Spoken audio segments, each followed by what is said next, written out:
예, 감사합니다. 우리 주양교회 찬양대는 여전히 그 세계 7대 불가사의주의 하나님이시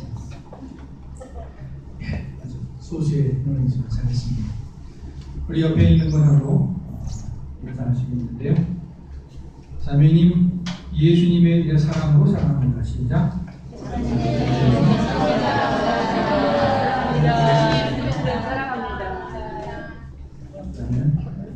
저도요 그렇게 하는데 끝났습니다. 우리 오늘 특별히 우리 김재성 집사님 따님이 만주를 하게 되고 계세요. 우리 최영자매님이 오늘 바빠서 예사님 때문에 얘기하시고 못하는데 급하게 이렇게 애타게 따님이 오셨습니다.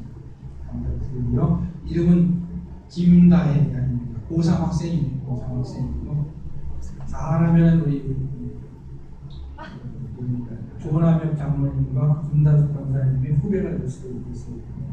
결과에 따라서 무슨 얘기인지 아시겠죠?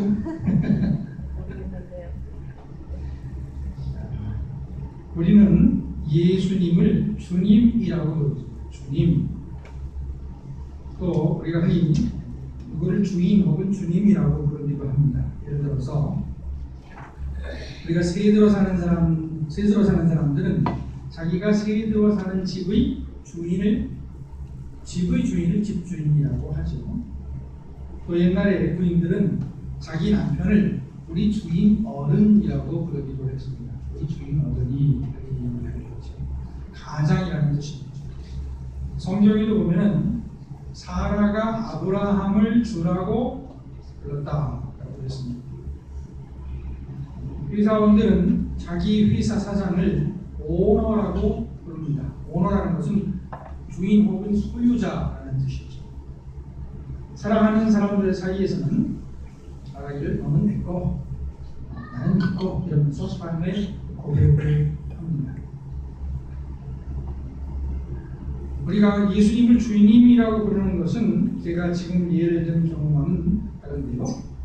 우리가 예수님을 주님이라고 부르는 것은 예수님이 우리를 대신해서 죽으셔서 내가 살게 되었으므로 예수님을 주님이라고 부르는 것입니다.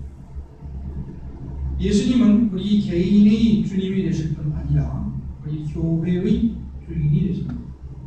교회를 섬기는 데 있어서 예수님이 교회의 주인이 되신다는 사실을 기억하는 것은 매우 중요합니다. 만약 예수님이 교회의 주인이 아니라 어떤 개인이나 소수의 사람들이 교회의 주인이라고 한다면 교회는 그 개인이나 소수의 사람들에 의해서 좌우될 수 있기 때문입니다. 물론 교회의 사람들의 모임이기 때문에 어떤 개인이나 그룹이 더 영향을 미칠 수 있지만 그럴지라도 교회는 자기의 주인이 예수님이라는 사실을 절대로 잊어서는 안 될 것입니다. 그렇다면 예수님은 어떤 분이길래 우리는 예수님을 주인이라고 부릅니다. 이미 말씀드린 대로 예수님께서 우리를 위해서 대신 죽으시고 우리는 예수님 덕분에 살아나왔기 때문에 예수님을 주님이라고 부르는 것입니다. 하지만 이렇게만 생각하면 너무 단순화되는 느낌을 줍니다. 너무 형식적인 것 같기도 합니다. 아마도 예수님의 말씀과 행적을 살펴보면 왜 우리가 예수님을 주님이라고 부르는지 알 수 있을 것입니다. 우선 예수님의 행적 중에서 눈에 띄는 것은 바로 치료입니다. 치유. 예수님은 많은 병자들과 혹은 귀신 들린 사람들을 고치셨습니다. 예수님은 수많은 병자들을 고치셨습니다. 그리고 성경에는 그 중에서도 특기할 만한 사람들의 경우를 우리에게 전해주고 있습니다. 예수님은 중풍병자를 고치셨습니다. 중풍병은 뇌혈관에 문제가 생겨서 걸리는 병입니다. 뇌혈관이 막히거나 터져서 생기는 병입니다. 이 병은 죽음만큼이나 두려운 병입니다. 이 병은 멀쩡하던 사람을 순식간에 마비시키기 때문입니다. 또 온전히 회복하기도 어렵기 때문입니다. 그런데 복음서에 보면 예수님은 한 중풍병자를 고치셨습니다. 그것도 증세가 아주 심한 환자를 고치셨습니다. 어느 날 예수님께서 가버나움의 한 집에서 사람들을 가르치시고 있을 때에 사람들이 중풍병자를 들것에 실어서 데리고 왔습니다. 예수님의 말씀을 들으러 온 사람들이 하도 많아서 예수님께 나갈 수 없으니까 환자를 데리고 온 사람들이 예수님을 들것에 실은 채로 지붕을 뜯어서 그 환자를 예수님 앞에 달아내렸습니다. 오늘날 지붕을 상상할 수 없습니다만 유대인들은 지붕은 그만큼 허술해 보였죠. 그래서 지붕을 뜯어내고 슬라브에서 달아내렸습니다. 그리고 예수님은 중풍병자를 고치셨습니다. 예수님은 중풍병자와 그를 데리고 온 사람들의 믿음을 보시고 먼저 중풍병자의 죄를 용서하신다라고 말씀하셨습니다. 이에 병을 고치셨습니다. 일반 의학 상식으로는 있을 수 없는 일입니다. 오랫동안 약을 쓰고 물리치료를 해도 치료가 별로 없을 텐데, 차도가 별로 없을 텐데 예수님은 순식간에 중풍병자를 고치셨습니다. 그러나 예수님은 중풍병자를 단숨에 고치셨습니다. 그래서 그것이 많은 사람들에게 충격을 주었고 동시에 예수님에 대한 믿음을 주었습니다. 예수님은 중풍병자 외에도 수많은 사람들을 고치셨습니다. 38년 동안 앓던 사람을 고치셨고, 나면서부터 앞을 보지 못하던 사람을 고치셨고, 나병 환자를 고치셨습니다. 이렇게 예수님께서 병든 사람들을 고치시는 것은 우선 그들을 그 병으로부터, 병의 고통으로부터 해방시키기 위해서입니다. 또 자기를 믿게 하기 위해서입니다. 복음서에 보면 표적이라는 말이 나옵니다. 표적, 이게 무슨 말인가? 처음에 성경을 읽는 사람들은 잘 이해할 수가 없고, 또 성경을 많이 읽은 분들이라도 그 뜻을 잘 아는 분들이 많지 않습니다. 예를 들어서 요한복음 20장 30절 31절 말씀에 보면 예수께서 제자들 앞에서 이 책에 기록되지 아니한 다른 표적도 많이 행하셨으나 오직 이것을 기록하면 너희로 예수께서 하나님의 아들 그리스도이심을 믿게 하려 하심이요 또 너희로 믿고 그 이름을 힘입어 생명을 얻게 하려 하십니다 라고 말씀하셨습니다. 여기서 표적이라고 했는데, 표적은 우리가 일반적으로 말하는 기적을 말합니다. 기적. 그런데 성경이 그냥 기적이라고 했으면 될 텐데 굳이 표적이라고 했습니다. 무슨 이유가 있습니다. 예수님께서 일으키신 기적은 단순한 기적이 아니라 예수님의 신분을 나타내는 기적이었기 때문입니다. 예수님의 누구심을, 예수님의 정체성을 나타내는 기적이었기 때문입니다. 즉 예수님의 기적은 예수님이 하나님의 아들이고 그리스도이심을 나타내는 방법이었기 때문입니다. 그래서 영어 성경을 보니까 예수님께서 일으키신 기적을 단순히 기적이라는 의미의 미러클이라고 하지 않고 표적이라고 번역된 것을 영어 성경은 기적적인 표시라고 했습니다. miraculous sign이라고 했습니다. 사인 아시죠? 사인 표시한다는 겁니다.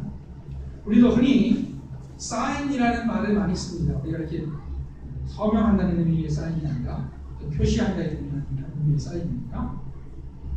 그리고 표시는 무엇인가를 가리키는 겁니다. 예를 들어서 어떤 사람이 손짓으로 사인을 한다면 그 사인은 사인 자체보다 다른 어떤 것을 가리키는 것입니다. 예를 들어서 손을 흔들면서 이렇게 좌우로 흔들면 그것을 잘 가라는 뜻이 되는 거죠. 그리고 또 손을 접으면서 이렇게 손 모양을 하면 그것은 들어오라는 뜻입니다. 말로 하지 않고 사인으로 보내는 것이죠. 이와 같이 예수님께서 일으키신 기적은 단순히 기적 자체를 위한 것이 아니라 예수님이 하나님의 아들이라는 사실을 가리키는 사인이었습니다. 예수님은 수많은 병자들을 고치셨고 그 외에 많은 기적들을 행하셨습니다. 예를 들어서 예수님은 풍랑이는 호수를 잔잔하게 하셨습니다. 예수님께서 배를 타고 갈릴리 호수를 건너가고 계셨습니다. 그때 예수님은 피곤하셔서 깊이 잠이 드셨습니다. 그런데 갑자기 돌풍이 불어서 배가 뒤집힐 상황이 되었습니다. 그때 제자들은 놀라서 예수님을 깨우면서 살려달라고 소리를 쳤습니다. 이 예수님이 잠에서 일어나셔서 풍랑을 잔잔하게 하셨습니다. 이 사건도 이중적 의미를 가집니다. 우선은 예수님께서 큰 위기를 해결해 주셨다는 의미가 있습니다. 배가 뒤집어진 상황은 큰 위기 상황입니다. 잘못하면 배에 있는 사람들이 모두 빠져 죽을 수도 있는 그런 상황입니다. 이런 상황에서 예수님은 풍랑을 잔잔하게 하셨습니다. 예수님께서 풍랑을 잔잔하게 하셨다는 사실에서 우리는 큰 위로와 소망을 얻을 수 있습니다. 우리의 마음은 얼마나 연약한지 모릅니다. 조금만 잘 되면 의기양양해집니다. 그리고 교만해지죠. 그리고 조금만 안 되면 고개를 숙이고 절망합니다. 그것이 우리의 마음입니다. 그런데 예수님께서 거센 풍랑을 잔잔하게 하셨다는 사실을 기억하면 절망적인 상황에서도 소망을 갖게 될 것입니다. 물론 우리가 살다 보면 정말 감당하기 힘든 절망도 경험하지만 그런 경우에는 정말 절망하는 그런 경우도 있습니다. 의외로 우리는 작은 어려움에 너무 쉽게 절망을 합니다. 내가 금방 죽을 것 같은 상황을 만나도 풍랑을 잔잔하게 하신 예수님을 생각하고 예수의 이름을 사용할 수 있다면 의외로 쉽게 이길 수 있을 것입니다. 예수님께서 풍랑을 잔잔하게 하신 사건은 우리에게 절대 소망을 줍니다. 저는 이 표현을 제일 좋아합니다. 절대 소망. 예수님은 나의 절대 소망. 예수님은 우리에게 절대 소망을 주시고요. 동시에 이 사건도 우리에게 예수님에 대한 신뢰를 가져다 줍니다. 그리고 이 신뢰는 단지 우리가 어떤 생활의 어려움을 이길 수 있는 힘을 줄 뿐 아니라 우리가 예수님을 통해서 죄를 용서받고 하나님의 자녀가 되고 천국에 들어갈 수 있다는 소망을 주는 그런 신뢰입니다. 예수님은 병자를 고치시고 또 풍랑을 잔잔하게 하셨습니다. 이런 기적을 통해서 예수님은 자기가 하나님의 아들로서 우리의 죄를 해결해 주실 만한 분이라는 사실을 보여주셨습니다. 또 예수님은 우리를 율법의 굴레에서 해방시키심으로써 우리의 주인이 되실 수 있음을 보여주셨습니다. 예수님께서 태어나신 사회는 유대 사회죠.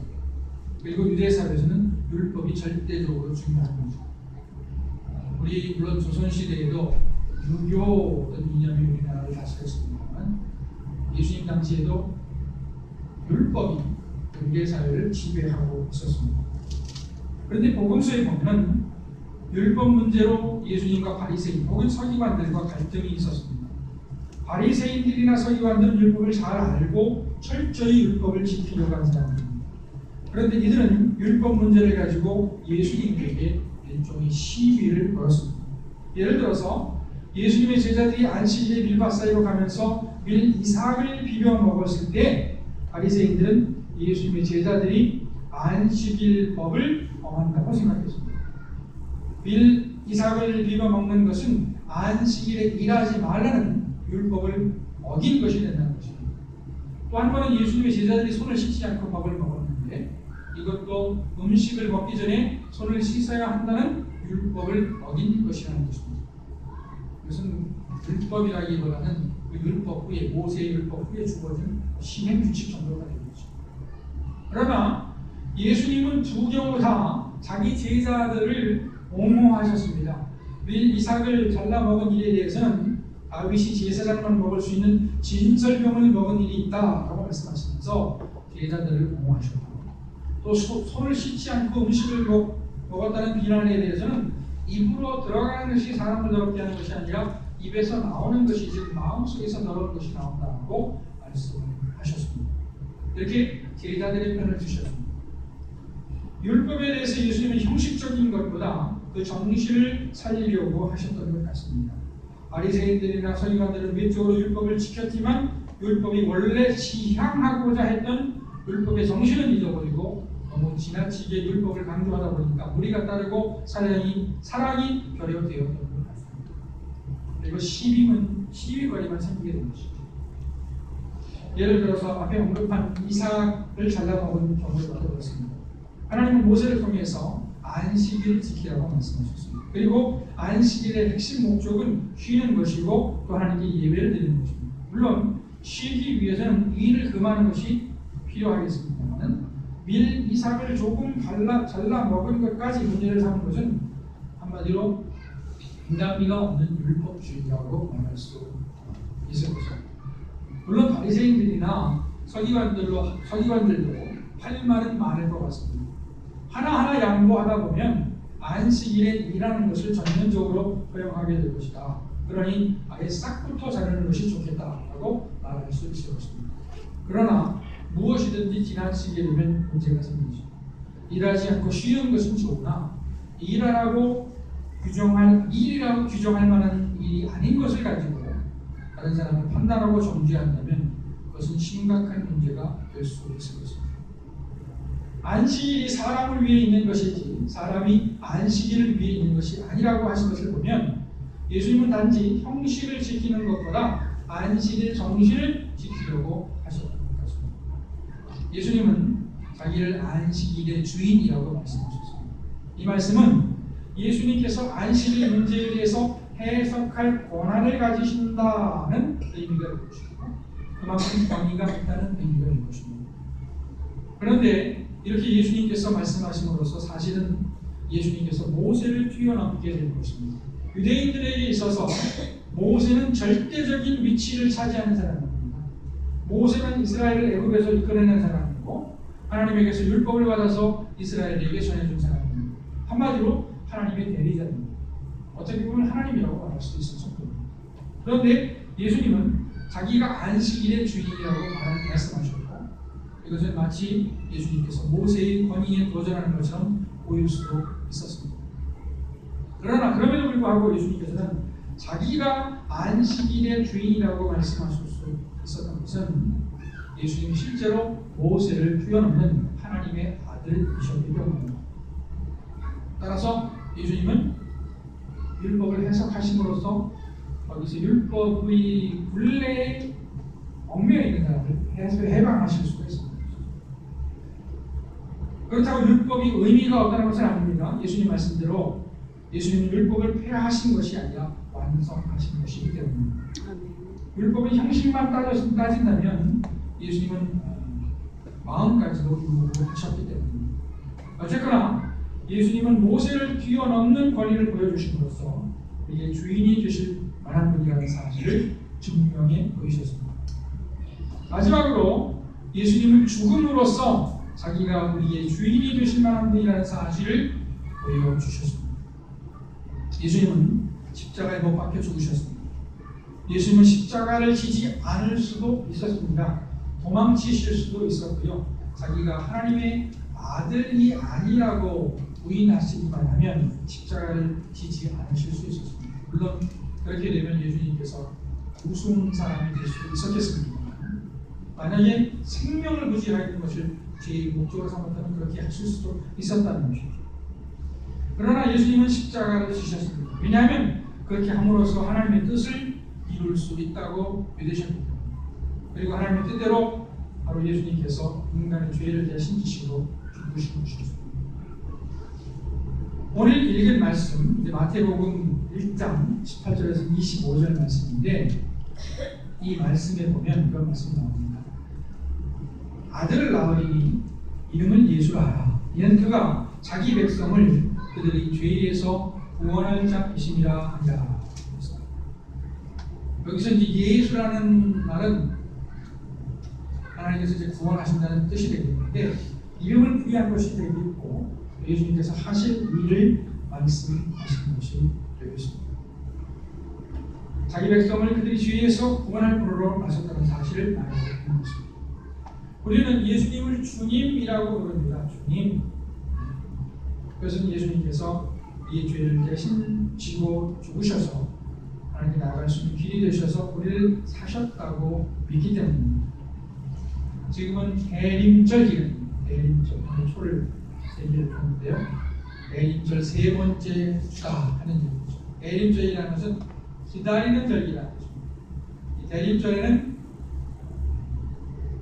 우리 마음 가운데 예수님께서 오실 것을 기다리는 절기가 되고 또 재림하실 것을 다시 오실 예수님을 기다리는 절기가 되고 있습니다.